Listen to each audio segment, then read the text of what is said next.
Et rebonjour tout le monde, bienvenue à ce jour 4 de notre matinale. Nous avons déjà traversé 3 jours. Ensemble, nous avons parlé autant du doute, nous avons également parlé de la solitude. Et ce matin, aujourd'hui, je vais parler d'un sujet qui est quand même assez particulier.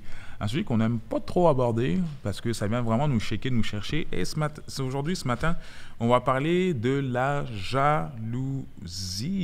La jalousie. La jalousie est un phénomène qui est interplanétaire et quelque chose que tout le monde traverse. Et on peut être jaloux de différentes façons. On peut être jaloux envers des membres de nos familles. On peut être même jaloux entre enfants. On peut être jaloux dans le couple. Il y a même des personnes qui sont jaloux l'un de l'autre. Ils sont mariés mais jaloux parce qu'un a des dons que l'autre n'a pas.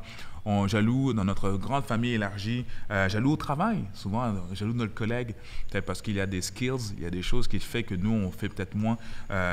Jaloux parce que la personne ressemble à quelque chose que moi, j'aimerais ressembler ou à quelque chose que j'aimerais avoir.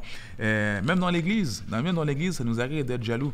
Mais il y a une église dans laquelle j'ai été et c'était impressionné. Il n'y a pas une once de jalousie. Et j'étais dans une église qui s'appelle la Chapelle Annecyc. La Chapelle Annecyc où j'ai vu qu'il y a un phénomène incroyable où la jalousie n'existe pas. Mais la réalité, non, c'est pas vrai. Je dis la Chapelle Annecyc parce que je suis le pasteur de la Chapelle Annecyc. À partir du moment où moi, j'ai mis les pieds dans cette église, elle devient imparfaite, fait que je suis un être qui est jaloux, moi aussi. Et la jalousie, il faut comprendre une chose, elle est autour de nous, elle rôde autour de nous, la jalousie est en nous. Et on va lire un texte ensemble où on va voir cet élément justement de jalousie. On va aller ensemble dans la Genèse, au chapitre 4, on va lire du verset 1 jusqu'au verset 7. Il dit ceci.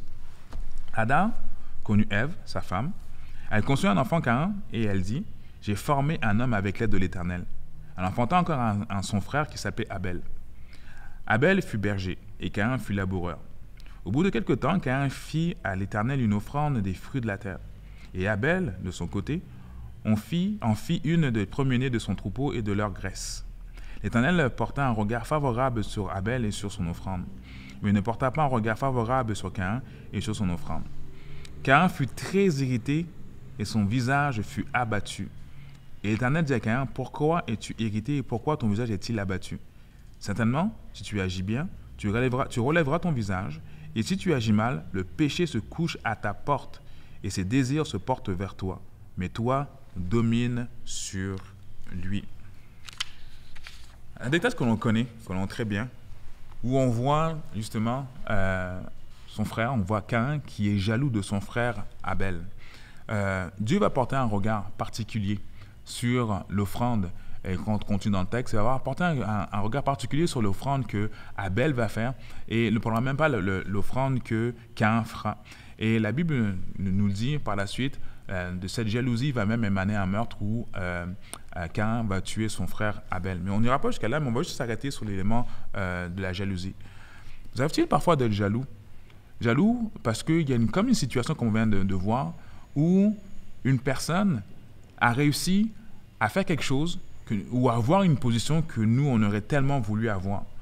Avons-nous parfois l'impression que l'on a fait autant que les autres, mais le résultat escompté est différent?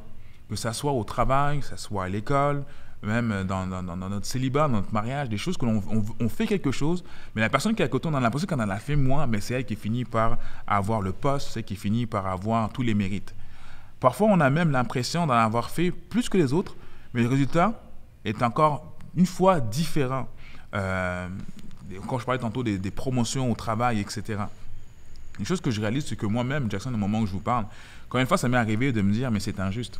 J'ai tellement travaillé, je me suis tellement donné, j'ai tellement voulu faire, j'ai donné mon 100%, j'ai fait même plus que la personne à côté de moi, et la personne a eu le poste, la personne a été mise de l'avant ou quoi que ce soit.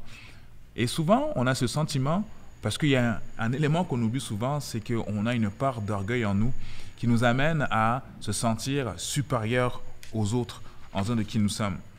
Quand on regarde le texte, ce texte est magnifique et des choses que j'avais jamais réalisées auparavant, c'est que la Bible commence en disant que Ève a eu un enfant. Son premier enfant s'appelait Caïn et son deuxième s'appelait Abel. Je crois vraiment que Caïn, quand on parle de la jalousie qu'il pouvait avoir avec son frère Abel, parce que l'offrande qui a été donnée, c'est l'offrande de Abel qui a été prise, Caïn a été jusqu'à tuer son frère. Je crois que la racine de la jalousie, ce n'était pas autant sur l'offrande qui a été donnée. Je Je pense que la racine de la jalousie de Caïn était due au fait qu'il avait vu son petit frère recevoir les mérites alors que lui il était le grand frère.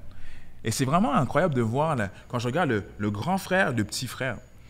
La jalousie souvent nous amène à réaliser une chose, c'est qu'on a souvent tendance à se sentir supérieur aux autres, supérieur, plus grand.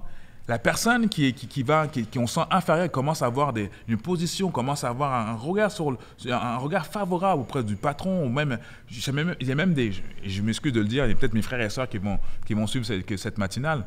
Il est déjà arrivé, j'ai entendu mon frère qui me disait, qui était jaloux de moi. Il me disait, toi c'est parce que t'es le chouchou de maman, toi c'est parce que tu es plus qu'aimé que nous. Et là, la jalousie était présente. Mais une chose que je réalise, on a souvent tendance à se voir, à avoir une image de nous qui est supérieur aux autres. Mais les choses que Dieu nous appelle à avoir avant tout, c'est d'avoir cette humilité. Jésus-Christ lui-même est venu sur terre, on l'appelle le Dieu d'humilité. Il s'est humilié. Et lui qui était supérieur, il s'est mis en tant qu'homme afin de vivre avec nous et de pouvoir nous pardonner de nos péchés. Jésus n'est pas arrivé avec cette pensée de « je suis meilleur que tout le monde ». Non, il était là pour nous servir. Et la chose que je veux que nous puissions retenir aujourd'hui, c'est que pour mettre fin à ce sentiment de jalousie que nous pouvons avoir peut-être envers nos proches, c'est être capable de pouvoir reconnaître, Seigneur, je veux avoir les mêmes yeux que toi tu peux avoir, j'aurai les mêmes sentiments que tu peux avoir. Seigneur, je peux me sentir supérieur à qui que ce soit. Ce n'est pas un manque d'humilité, là. Ce n'est pas un manque d'humilité de dire, que je suis supérieur à quelqu'un d'autre. Non, le manque d'humilité vient quand on pense qu'on est supérieur à quelqu'un d'autre. Mais l'humilité, c'est de reconnaître que même si on a tous les éléments entre les mains, que même si on peut avoir plus de qualité, plus de skills que d'autres personnes, c'est que, Seigneur, c'est toi qui m'as donné ce don-là. Et c'est quoi? Ce don-là, je vais le mettre à profit pour ta gloire. Et si quelqu'un d'autre vient après moi et fait mieux que moi, je vais l'encourager, je veux qu'il puisse aller même plus loin que moi. Combien de personnes ont la difficulté à dire à une personne, c'est quoi, t'es meilleur que moi? Tu vas faire un test aujourd'hui. Va voir une personne que tu aimes, une personne même que parfois tu as la jalousie envers elle. Et tu veux dire à la personne, c'est quoi, je t'aime, puis je suis fier de ce que tu deviens. Je suis fier de voir ce que tu fais et apprends-moi à faire des choses. Apprends-moi à être comme toi. Apprends-moi quelque chose que moi, je ne maîtrise pas. Ça, c'est une preuve d'humilité.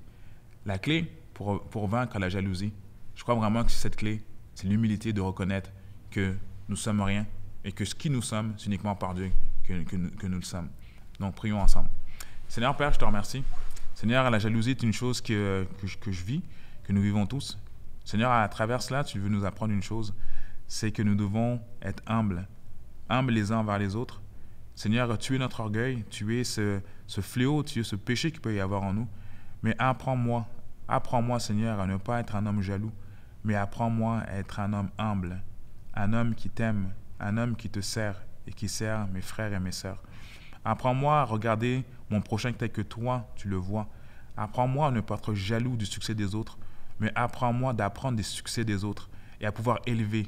Apprends-moi à pouvoir aimer. Apprends-moi à pouvoir encourager, Seigneur. Et je te rends grâce encore pour ce message d'aujourd'hui. En ton nom, j'ai prié. Amen. Et merci encore une fois d'avoir été là avec nous pour cette matinale. On se donne rendez-vous demain pour notre jour numéro 5, dernier jour de la matinale, avec un sujet encore une fois portant sur la jalousie. On va voir les différents outils qui vont nous pouvoir contrer cette jalousie. Je vous dis à demain. Bye.